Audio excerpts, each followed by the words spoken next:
haunted.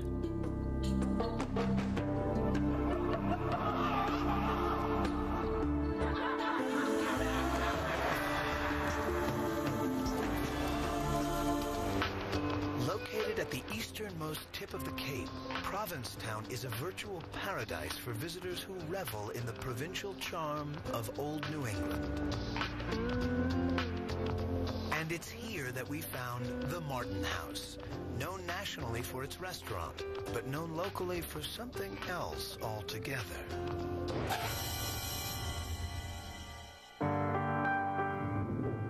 Over the past 12 years, we've seen and heard and felt things that I've felt nowhere else in my life.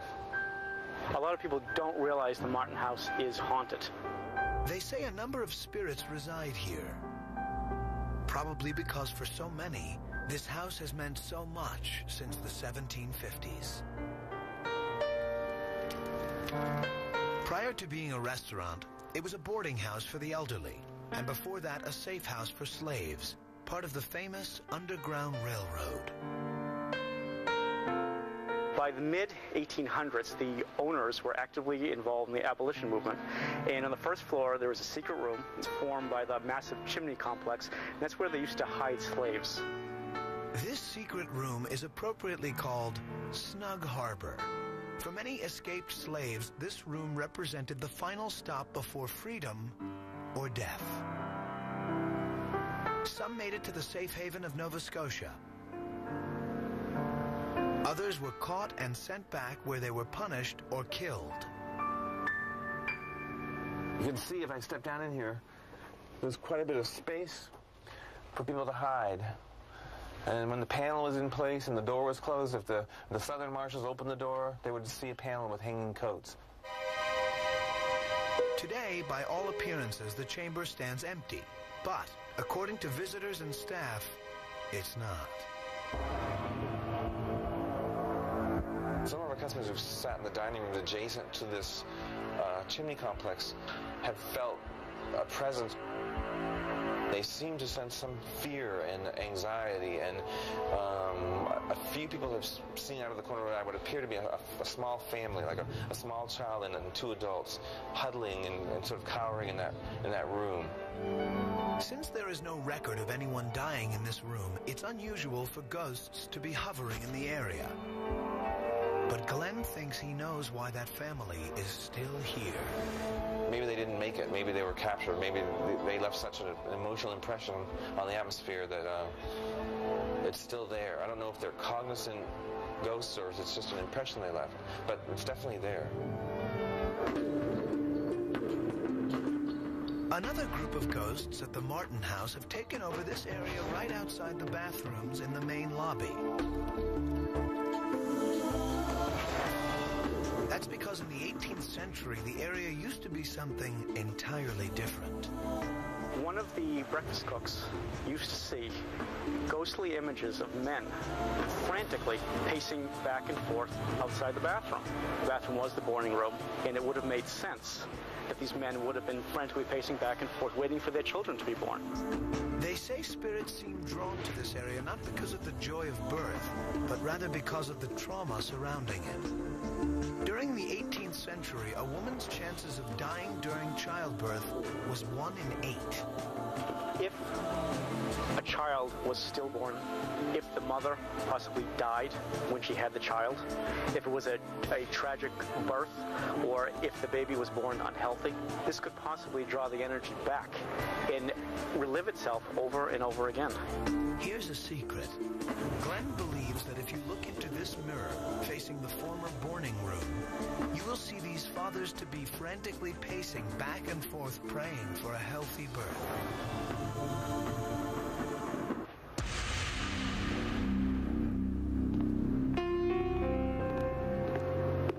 Perhaps the scariest room in the entire Martin House is right above the second floor in the third floor loft. This is the hallway which frightens many of the employees. They absolutely refuse to go up these stairs here. The ones that do have enough courage to enter the room have often felt as if a hand has reached out and touched them. and I felt something brushing against my legs when I'm going up the stairs. There's definitely something up there. There are inexplicable, tangible occurrences here as well. Temperature changes seem to happen in that room. No one can understand why, because it's the only room that seems to have these extreme temperature changes. So extreme that this loft can only be used to store hard liquor. So why all the ghostly activity? Glenn believes that it can all be chalked up to 250 years of life and death in this house. I think about 16 generations of people lived in this house before it was turned into a restaurant, and I think a lot of really emotional things happened. I think the atmosphere is pretty charged. And stranger things keep happening. About 10 years ago, Glenn was in the kitchen washing dishes when he felt someone watching him. I turned around and I saw the former owner standing there, smiling, and I greeted him, surprised to see him because I thought he had moved back to New Orleans. And he smiled sort of wistfully and looked at me in the eye, and suddenly began to vanish from the feet up very slowly, and then was gone. And the next day I made a couple phone calls, and I found that he had died that day. No one is quite sure why the former owner would come back to Provincetown. But ghost expert Mark Jasper has a possible theory. You know, if you vacation on Cape Cod, Martha's Vineyard, and Nantucket, and you happen to stay in one of these old bed and breakfasts or inns, at the end of your vacation, see how easy it is to convince your spirit it's time to leave.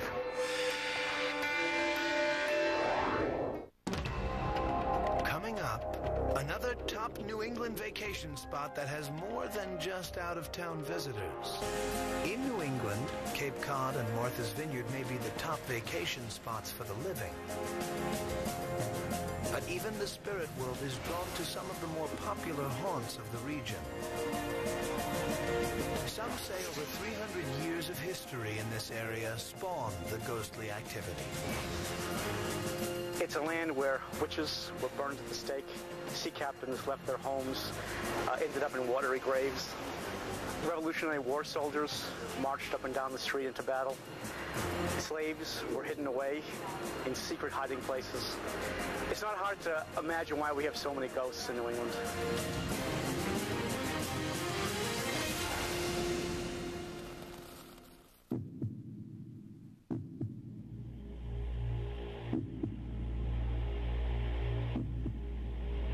One of the most haunted spots is right off the coast of Cape Cod. Just a 5-minute ferry ride from Martha's Vineyard on the island of Chappaquiddick. This small bridge looks like many others in the area, but for locals, this one stands out. They say it's haunted. Almost 100 years ago, a local man was found dead near here. And even today, people talk about what really happened to Charles Pease. Well, he was what they used to call a gentleman farmer, meaning he'd inherited hundreds of acres of farming land, and he was a member of the gentry, but lived, like most New Englanders at the time, rather simply. So a man of wealth, but a man of frugal lifestyle. Charles Pease shocked his neighbors when, after a brief shopping expedition off-island, he came back with something extra. He met and married a beautiful young Swedish girl and brought her back, to everyone's surprise, to live with him here on the island. Pease was already in his 40s, and his bride, Selena, was half his age. Yet they would never celebrate their first anniversary. Come on! His body was found. He had been shot through the mouth, and he was dead, with the .44 gauge shotgun lying next to him. At first, the death was labeled a suicide.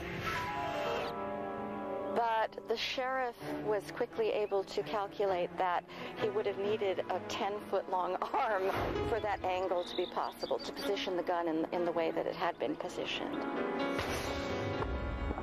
Then locals began to consider other possibilities. After all, who was Selena? one knew a thing about her. One of the theories is that the Swedish bride had had a jilted lover who, in a fit of jealous rage, had sailed to the island, anchored just offshore, murdered Charles Pease, and then made a quick escape, possibly taking the young woman with him. Then came the most talked about likelihood, that Selina herself grabbed the shotgun, went down to the fields, and killed her new husband in cold blood. Maybe she thought she would find herself the mistress of a big mansion and decided to cash out early. She just completely disappeared. And this is where the story takes a bit of a suspicious turn. You see, Selina didn't completely disappear right away. The little information that we have is that she did receive some kind of financial settlement from her short marriage. But the story doesn't end there. Selina may have left the island for good. But locals say Charles Pease has stuck around. To this very day, people claim to see him roaming the island. There have been various sightings over the years, particularly shortly after his death, which is why it's assumed that that was the ghost of Charles Pease, because the memory of his suicide/murder was still fresh on everyone's conscience. So where is Charles Pease? All over. On bridges and beaches and harbors. But here's a secret. He does have his favorite haunt, his old farm, and those who have seen him claim he's not happy. Basically, he seems hostile. He's always glaring. He has an air of you're trespassing. So he tends to chase people off just because he looks so angry.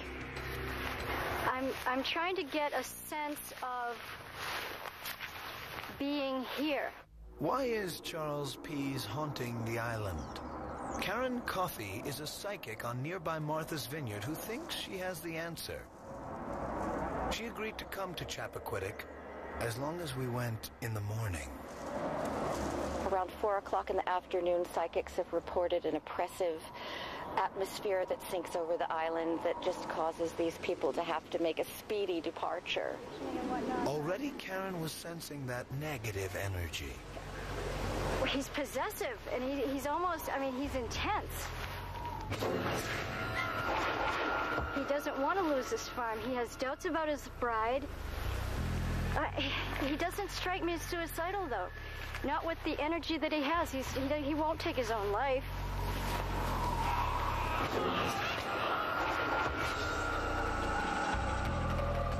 Karen doesn't buy the jealous suitor conspiracy. She thinks this has more to do with a domestic issue. She's very disappointed. She can't believe what she's gotten herself into. There's arguments. I just get the sense that she had a great deal to do with his death. Not a suitor, but she was defending herself. She has something to do with this. Whether Charles Pease died by his own hand or the hand of another will remain a mystery forever. And forever, they say, he will continue to roam the island, angry, sullen, betrayed. There's a lot of disappointment, a lot of anger now. Yeah, a lot of broken dreams.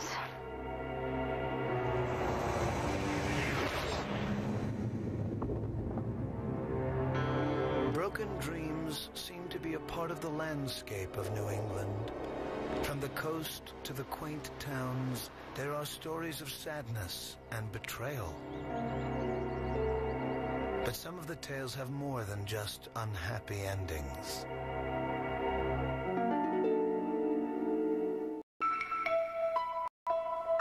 About 30 miles from Boston, Massachusetts, is the town of Sudbury.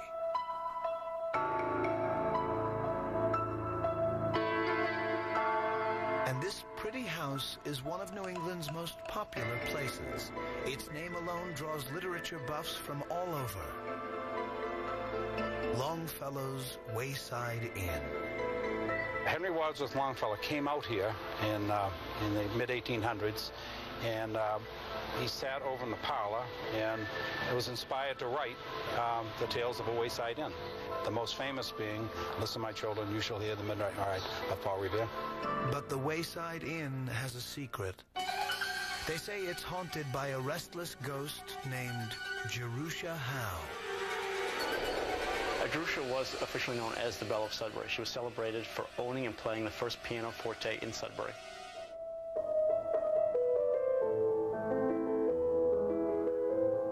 The Belle of Sudbury was the innkeeper's unmarried sister. According to legend, Jerusha had many local suitors, but she fell in love with a foreigner, an Englishman who went out to sea, leaving behind the promise of a hasty return and marriage. But he never came back.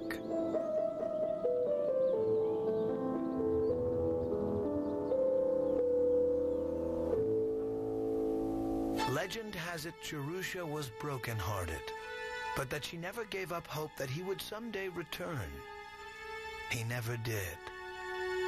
And today, witnesses say that up this narrow staircase in room 9, the eternally unhappy Jerusha searches for her long-lost love in the face of every man who comes through the inn.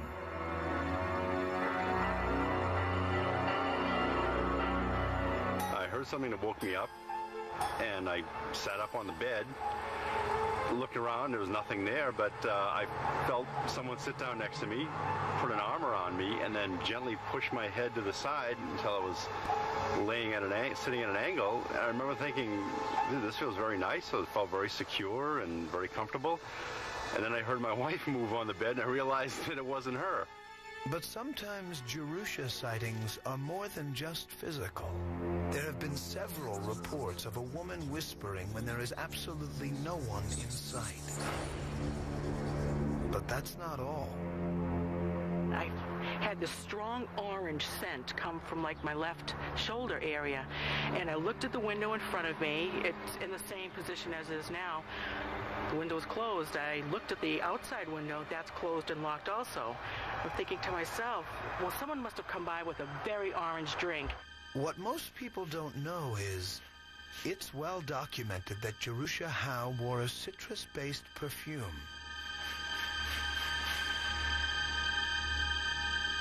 There are countless testimonies of a beautiful woman roaming the inn, including those where visitors may have felt awkward coming forward.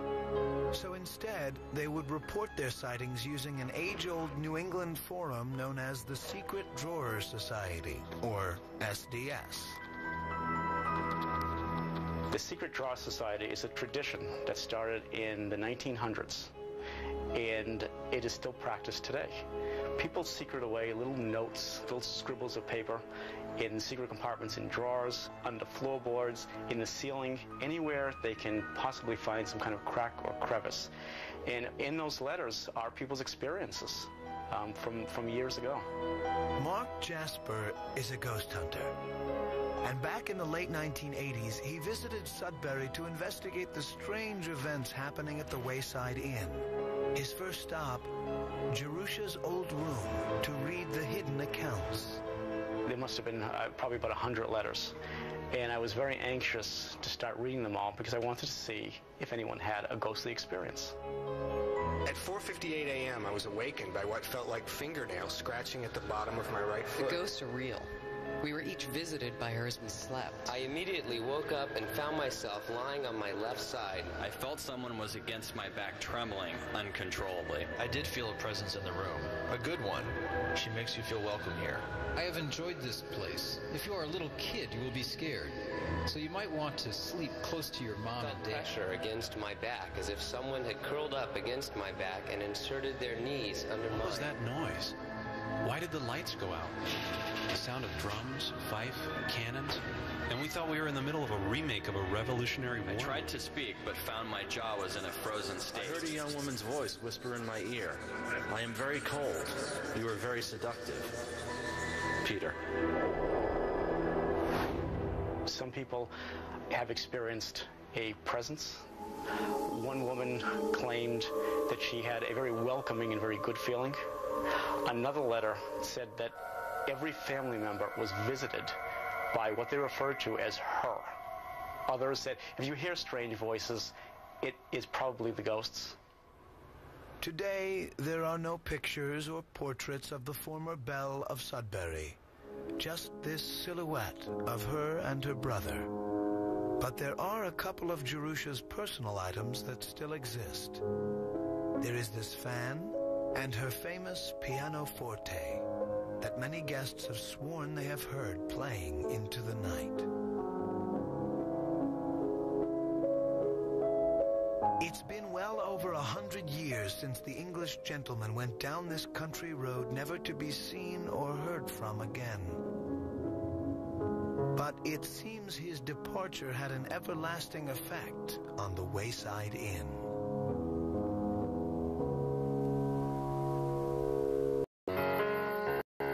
People in New England may not always talk about it, but they take their hauntings seriously.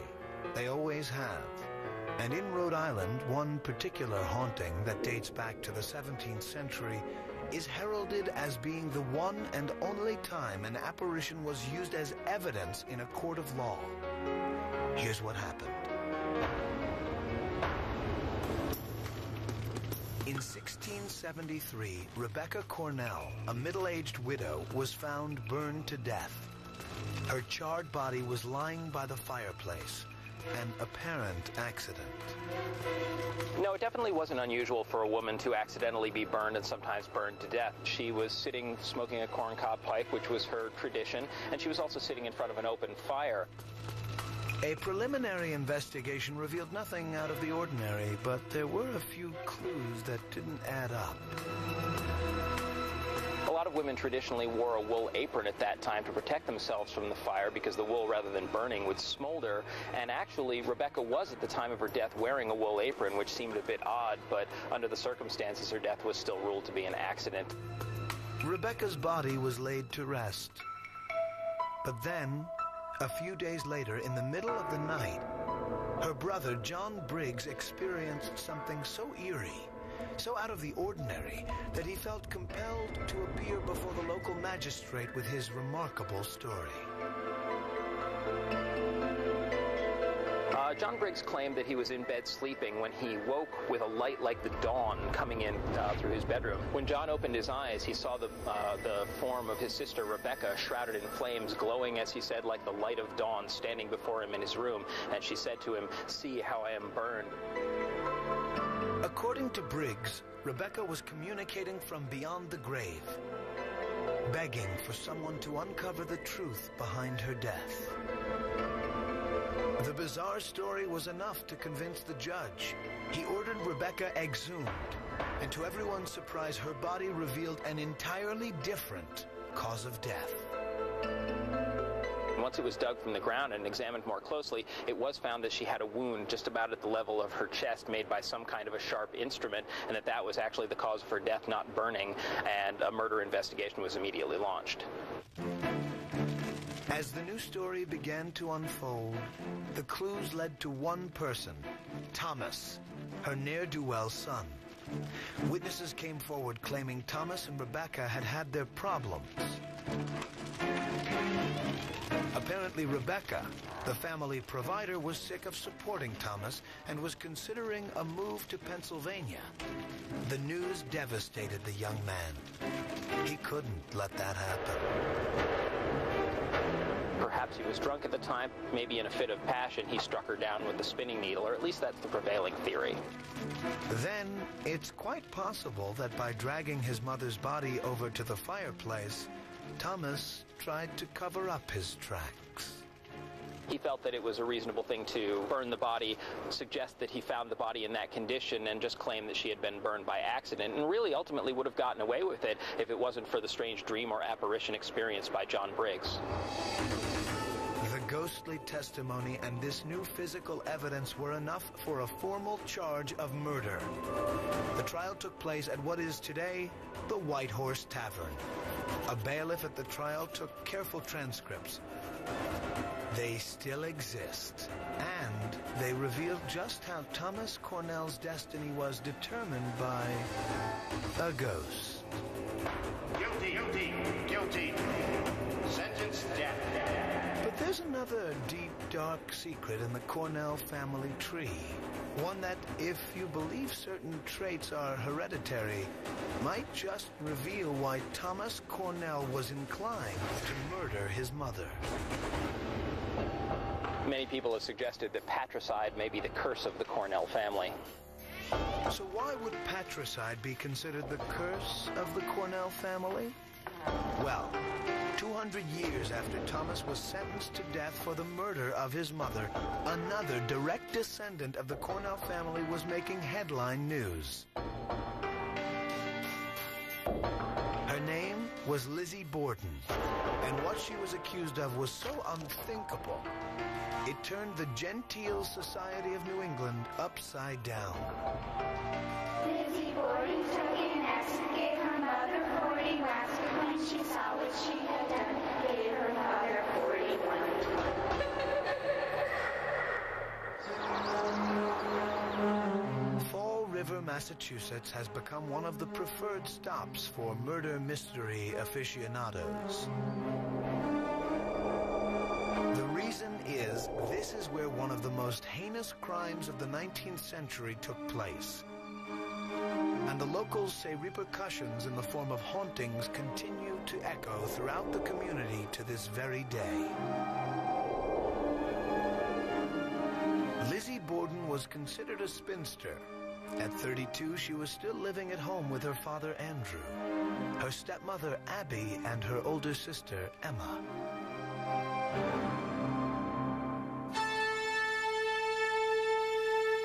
It was well known that Lizzie and her stepmother didn't get along, but no one could imagine what the depth of Lizzie's hatred for her father's second wife would drive her to do. On the morning of August 4th, 1892, the Borden's maid, Bridget Kelly, served breakfast as usual to Andrew and Abby. Little did they know this would be their last meal. Sometime between 9 and 9:30, the maid was allegedly outside doing chores while Abby was upstairs in the guest bedroom, taking measurements for some new bedding. Suddenly, someone snuck up behind Abby. She was attacked with what was said to have been a 3.5-inch sharp-edged object to the head 18 times and once to the back of the neck. During the bloody crime, Abby's husband, Andrew, lay napping in the sitting room directly below. Then, just 2 hours later, he too was brutally attacked.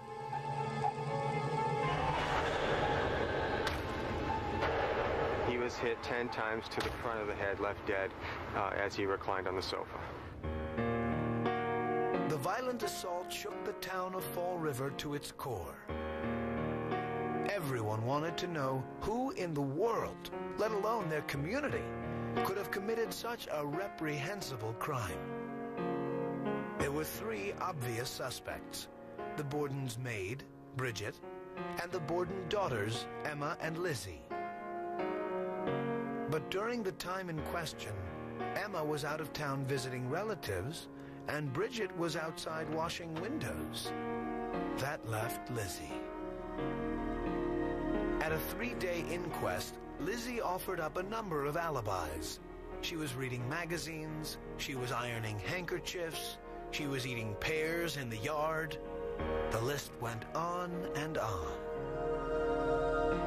But in the course of the 3 days' worth of testimony, she had also placed herself in the barn looking for lead to make fishing sinkers, in the barn looking for pieces of tin to repair an old screen, and sitting up in the barn loft eating pears as well. Finally, Lizzie was arrested and tried for the murders. The trial lasted only 13 days, and Lizzie was acquitted on all counts. And if you're interested in knowing just how this woman managed to evade conviction with barely an alibi, you can investigate the crime yourself. Today, over 100 years after the murders, most of the evidence and records of that brutal crime are still intact. In fact, here at the Fall River Historical Society, one whole room is dedicated to the Borden double homicide. The artifacts relate to her life as well as to the infamous trial. We have pages from the family Bible that list birth and death records. We have all of the known physical evidence to exist that was actually taken into the courtroom as exhibits. The most unusual items that we would have in the collection, I would say, would be hair samples, a hairpiece that was knocked off Mrs. Borden's head when she was attacked, the handleless hatchet, which is fascinating. People come from all over the world to see it. But what really shocks many visitors is the actual graphic evidence of the brutal crimes. Some people tend to shy away from the crime scene photos because they prefer not to see post-mortem photographs. Some people come in and that's their main interest. They want to look at the photos and see if they can solve the mystery, solve the story by noticing something that someone's never seen. And there's another secret. Some items are so fragile, to put them on display would destroy them. But we got an exclusive look at two of the most fascinating.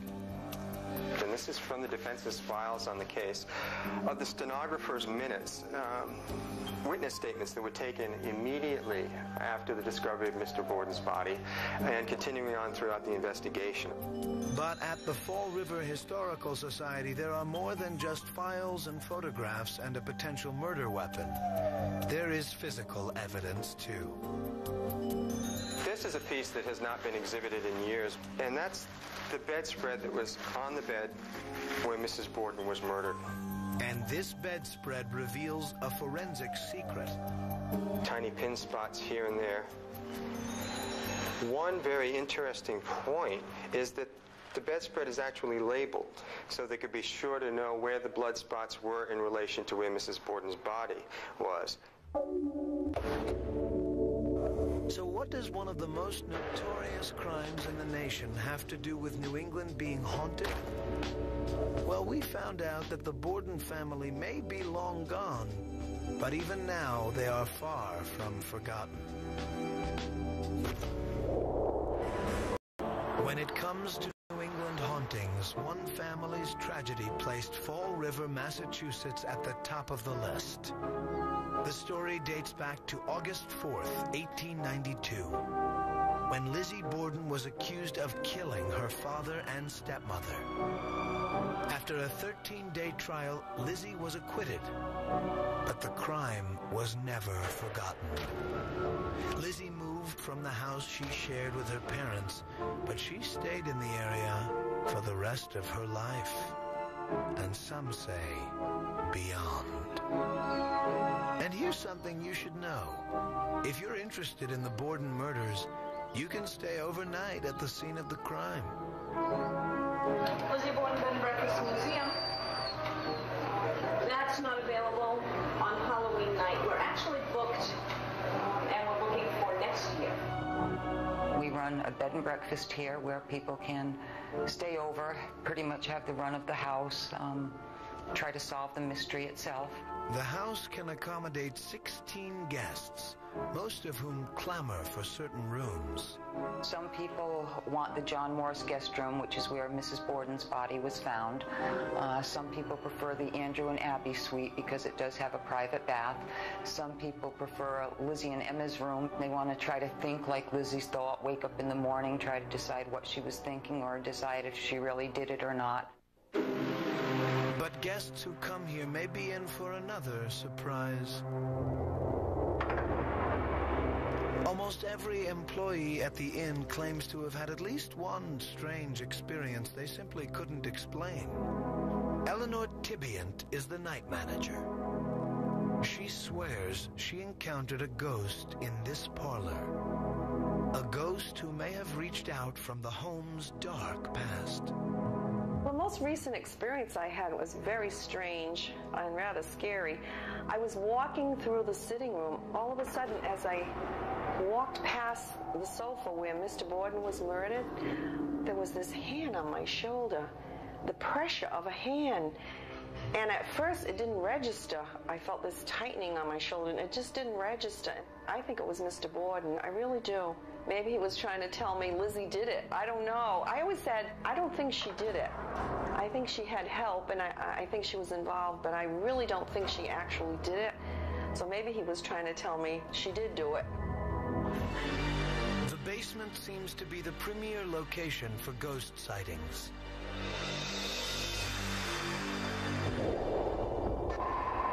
Owner Martha McGinn grew up in this house, so she knew its history.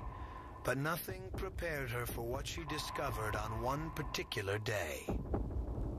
I was going down the basement. As I reached the bottom of the stairs, coming toward me from the keep cellar room was, I can only describe it as kind of a silhouette. What Martha saw was a Victorian woman. She was maybe 3 inches above the floor, sort of just floating towards me, and then headed off towards the room where we have the washing machine now. And I just dropped the laundry and ran back upstairs. The first thing that flashed through my head was either Abby or Lizzie. But that wasn't the first time Martha had witnessed something out of the ordinary while living in this house. Throughout her childhood, there were many frightening incidents. I was in the kitchen one day and I heard this banging noise, and I walked out into the entry, and the window was just banging up and down, up and down, up and down. But it seems that whatever is happening in the house is not reserved for the people who live and work here. Over the years, there have been several guests who claim they have sensed some otherworldly presence, a presence they believe has something to do with the grisly history of the home. And I was laying in bed, and I heard like the door latch, just latched by itself. And I thought, well, you know, Lizzie, if you're coming in, that's fine, but I get my side of the bed, you can have your side of the bed. It was just so ungodly quiet, it was unsettling. It was just too quiet. There was no noise at all. No one knows why the B&B is visited by ghosts, but some believe when people make a tragic departure from life, they are caught inside two worlds, trapped somewhere between the living and the dead.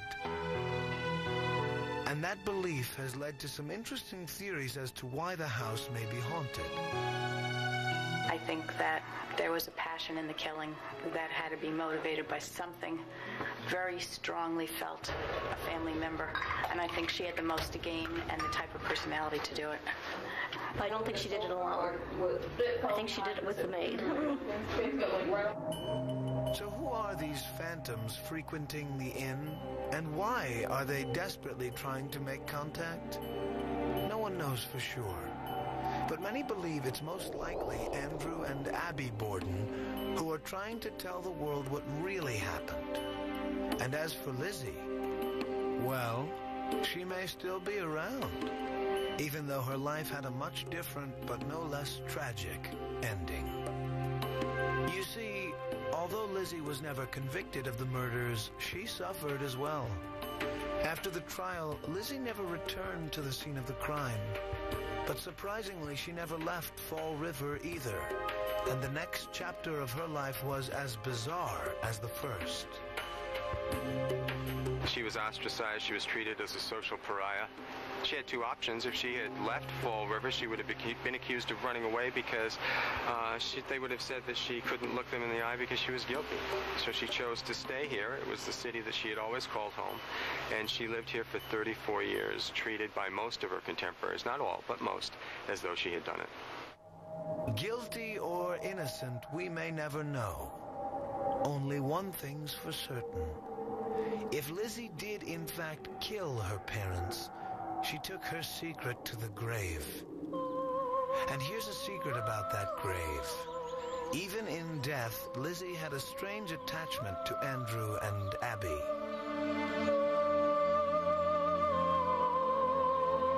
She requested to be buried right in the same cemetery, only about 4 feet from her alleged victims.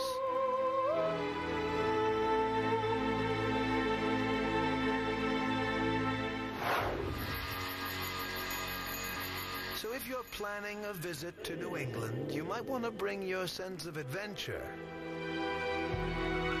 Don't forget to keep your eyes and ears open, because you might just get the ultimate vacation experience.